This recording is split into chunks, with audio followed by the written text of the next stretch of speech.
আসসালামু আলাইকুম। এটা একটা ফোকেনটির ডাল কাটিং থেকে আমি একটা বনসাই করবো, এই জন্য কাটিংটা আমার পছন্দ হয়েছে। আমি কাটিংটাকে লাগিয়েছিলাম, আলহামদুলিল্লাহ সার্ভাইভ করতেছে।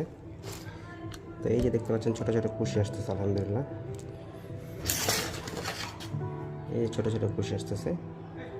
দেন এই যে কুশিগুলো সবগুলো কুশি আলহামদুলিল্লাহ ভরে গেছে। একটা ইনফরমেশন দিয়ে রাখি, এটা যেহেতু খুব শক্ত বাকলের গাছ, সেক্ষেত্রে এই জাতীয় গাছের মূলত মানে চারাটা আসে একেবারে কাটিংয়ের মাথা থেকে। এই যে দেখতে পাচ্ছেন, এই ছোটো করে কাটিংয়ের মাথা থেকে, এখান থেকে মূলত এটার চারা কুশিটা আসে।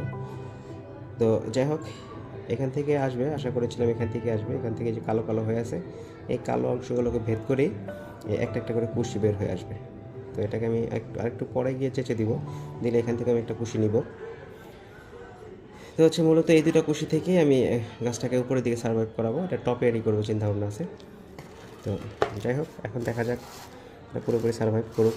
আলহামদুলিল্লাহ পাতা হচ্ছে, ঝরে যাচ্ছে। বাট এই গাছটা একবার যদি সার্ভাইভ করে যায়, তো সেক্ষেত্রে এটা সহজে মরে না। এটা খুবই দারুণ একটা বনসাই ম্যাটেরিয়ালস। আর এটা দিয়ে চারা করতে পারলে, মানে চারা থেকে করতে পারলে এই গাছগুলো খুবই সুন্দর হয়। মানে আপনি আপনার মন মতো বনসাই করতে পারবেন। যারা বিগিনার আছেন তারা এটা দিয়ে শুরু করতে পারেন। এটা খুবই শক্তিশালী গাছ, এটা সহজে মারা যায় না। এটা যেমন চারা হইতেও সময় লাগে, বাট এটা একবার যদি সার্ভাইভ করে যায়, এটা মারা যেতে অনেক সময় লাগে বা সহজে মারা যায় না। এটা খুবই দারুণ একটা ম্যাটেরিয়ালস, আপনারা আপনাদের সঙ্গে রাখতে পারেন। এটা যে কোনো কী বলে নার্সারিতেই পাবেন, আপনারা আপনাদের সঙ্গে